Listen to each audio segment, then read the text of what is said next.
of us on the bench. So I just wanted to acknowledge their presence. And then to all of you from the community, thank you so very much for receiving me this evening. Let me just sort of put a few things in perspective for you. The congressional district, which is the 9th congressional district, starts at the Barclay Center. So it's at Atlantic Avenue, and as I say, it runs all the way to the Atlantic Ocean. So if you can bear in mind Atlantic to Atlantic, that gives you a sense of all of the communities that are represented in the 9th Congressional District of New York. How many people are we talking about? We're talking about over 700,000 people, 700,770 people, and I think it's 17. I remember it's because of all of these sevens, right? But, you know, and that is every congressional district in New York State has that number of residents that constitute a district. And I wanted to come this evening, first of all, to let you know that out of sight is not out of mind. I'm in Washington, D.C., where most of your meetings are held. It just so happens that we're on recess this week. And so I was so pleased when Ari said that there's a meeting this evening, you must be there, Congressman. I was like, I'm there. I am there because I want to share with you that, again, I'm representing you in Washington, D.C., and most important to me is to know how federal policy is impacting you so that I can amplify your voices. What I can share with you is that I recognize that we have an extremely diverse constituency. And I feel extremely comfortable with the diversity because I'm born and raised Brooklyn. Born and raised Brooklyn. I went to Edward R. Murrow High School, Ditmas Junior High School, and all of my public school career was here in this 9th Congressional District. Very good school. Extremely good school. But it's good. I'm sorry? You went when it was really good. Yes, absolutely. Saul Bruckner. Yeah. Right?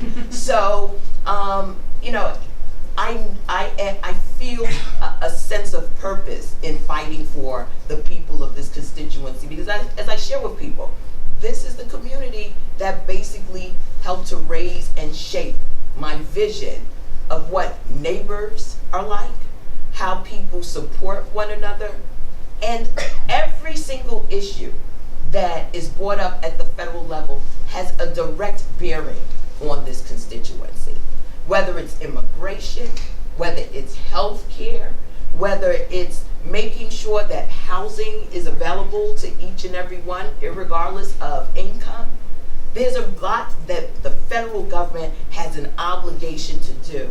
And so I am there to be your voice, to legislate where necessary, to make sure that I can lift the burdens off of the families that live in our community.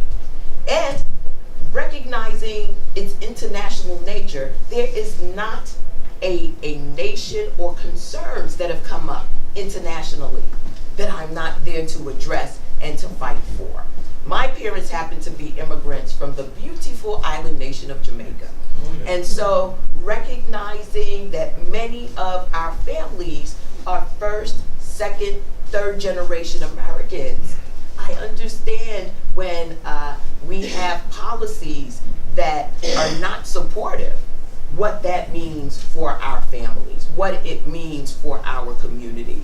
And so I'm constantly working on those issues, whether it's temporary protected status, which is something that has been revoked from many of these immigrants, whether you're from Haiti or El Salvador or Guatemala. Many of those nationalities live within the 9th Congressional District of New York. And even from Belarus and Ukraine. That's right. Belarus, Ukraine, and Yemen. You know, across the board, I'm looking at how these issues will impact our families. Because again, it was these families, it is your families that create community, that make sure that each generation is doing better than the one that preceded it. And so that is what I see as part of my role. And I know that for many in this community, the well-being of the state of Israel is very, very important. It's a homeland. It's the homeland. And I've had the pleasure of having traveled to Israel on 4 different occasions. I love the Masada. I love to be there to really see what the impact is of being in an environment that is extremely hostile. I've been to Sderot, and I've been to Haifa. I've been to Jerusalem. And so I know the passion of the people throughout this community who want to see the well-being, the safety and security of Israel happening in their lifetime. In their lifetime.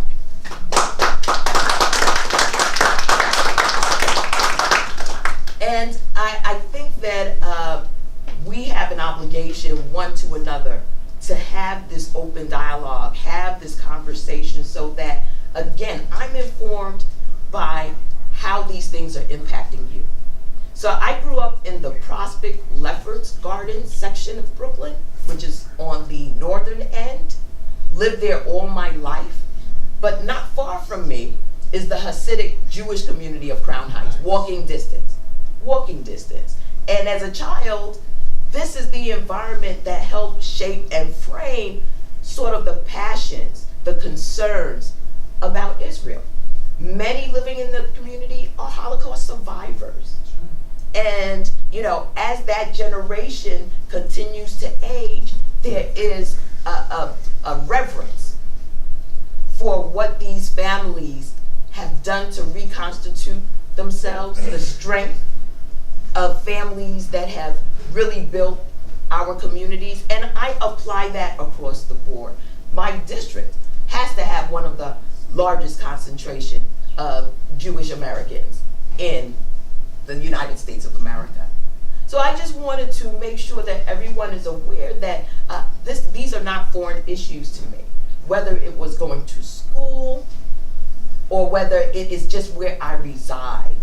The diversity of this constituency is a part of my genetic code.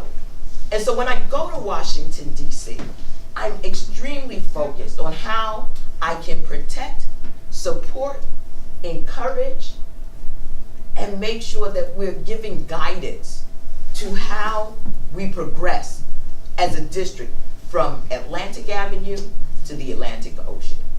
And so I wanted to be here this evening to let you know, again, that out of sight is not out of mind. I am passionate about the work that I do on behalf of the community. I see it as an honor to give back to all of the communities that were so instrumental in shaping who I am and have sent me to represent them for 11 years now. I know I don't look it, but it's already been 11 years. For this district, it's been closer to 8 years because we were redistricted and gained this part of Brooklyn as part of the district. A beautiful part. You know, one of the things I do is I boast in Washington, D.C. I say, no matter where you go around the world, I have it authentically in my district. Authentically in my district. If I want to be able to enjoy the cultural expressions of the Russian community, I love it because it's an endearment we can share in our culture and creativity, but we can also see what binds us together in our collective humanity. And that's what drives me. That's what makes me passionate. And I have that above all my other colleagues who come from communities that are not as diverse. So they're jealous. They like to hear my Brooklyn accent. And it's an honor and a privilege. I walk around with a sense of pride because of the constituency that I represent. No better constituency in the United States of America. So I'm going to stop there. And I don't know what your process is, but I am here for this meeting. If there are any questions or anything that anyone needs, I'm here to ask for your support this evening. I would not want to come and not ask that you vote for me. They Democrats. They Democrats. And I am on the Democratic ballot. I'm in a primary in this election. And I want this to be a moment where we continue to build our relationship. Thank you. Thank you very much. Primary election is June 26th, so basically next month, June is basically primaries. Yes. And we saw here opponent of Congresswoman Yvette Clarke. So as you can see, we see both sides and we can compare and we can ask questions. One of the questions And I'm the only black woman in the Congress. We need inclusion in the New York delegation. Excuse me. Let's not get crazy. That was Shirley Chisholm. I'm not Shirley Chisholm. I do represent her district. What about Lincoln Jeffries? No, what, I said woman. Ah, okay. Woman, hello woman, woman power. I have a question about housing, you know, like on federal level, especially two programs are very vital, is Section 8 Yes. vouchers and 202, meaning like federal Seniors, program yes, for for seniors, seniors, of course, housing. very familiar. I think it's relevant to 45th Assembly District because we have a lot of seniors who are low income or on fixed income, and Section 8 vouchers giving a chance to people to live wherever they want. And for many, many years it's frozen, so I know a little bit movement this year. What's going on? Sure. Well, we just passed an omnibus bill. You may have heard about it, and that is the budget for actually the fiscal year 2017. We haven't passed 2018 yet, but we were very successful in maintaining and in many cases expanding the housing programs, the federal housing programs. So we should be able to receive some relief in our communities. But let me say this, the demand for low-income housing, for senior housing, for support for affordable housing is extremely high in our community. With all of the disinvestment from the federal government over the years, we've got a lot of ground to gain. And so what I've done is I've introduced legislation. It's called the Hardest Hit Housing Act of 2018. And what it does is it allocates through HUD the funding we need to expand the subsidy, the Section 8, for families who are in need of that support. It creates 15 jurisdictions across the country that have been hardest hit in terms of the housing crisis. So foreclosures, yeah, I introduced the legislation. Brooklyn is definitely one of the hardest hit. And we're seeing an uptick in evictions. So we're trying to make sure that our legislation covers the gamut of housing needs in our community. Our hope is to be able to find common cause across the board so that we can pass this legislation to bring relief to our community. Thank you.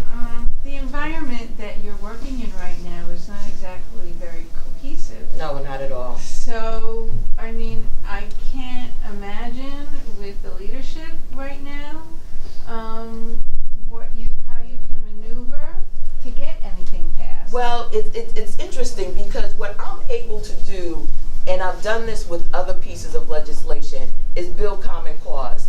Oftentimes what we experience in the urban centers, you'd be surprised, there are rural communities in this country that are experiencing the same thing.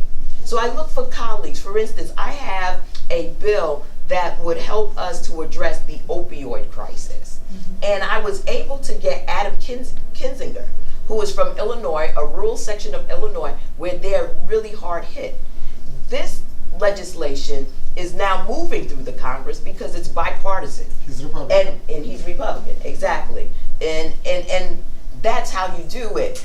Not every issue are we going to be able to see eye to eye on, but where we can, we try to advance that because it's in the best interest of all communities in America.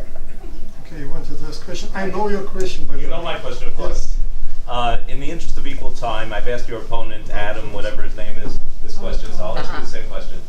How do you feel about the move by Donald Trump to move the embassy from Tel Aviv to Jerusalem? Are you in favor of that? You know, I think that the jury's still out. I'm concerned about sort of the heightened violence that is taking place. Wouldn't make any difference one way or the other. Yeah, it's possible. I'm just Make a concerned difference. about it. It's possible. You're right. It may What not about make a the difference. violence? With all the years it was in Tel Aviv, there was violence. So what Yeah. difference is it going to make? No, like I So said, why not be for it? let Why me not? say this. let me say Let this. Congresswoman. Yeah, and valid points. I'm concerned about intifadas because I have, excuse me. You asked me, So go ahead. and I'm trying to share with you, right? Because I did visit Israel during an intifada. And I know the difference in the climate that existed in all 4 times that I've traveled to Israel. That is my only caution. We all know that Jerusalem is the capital of Israel.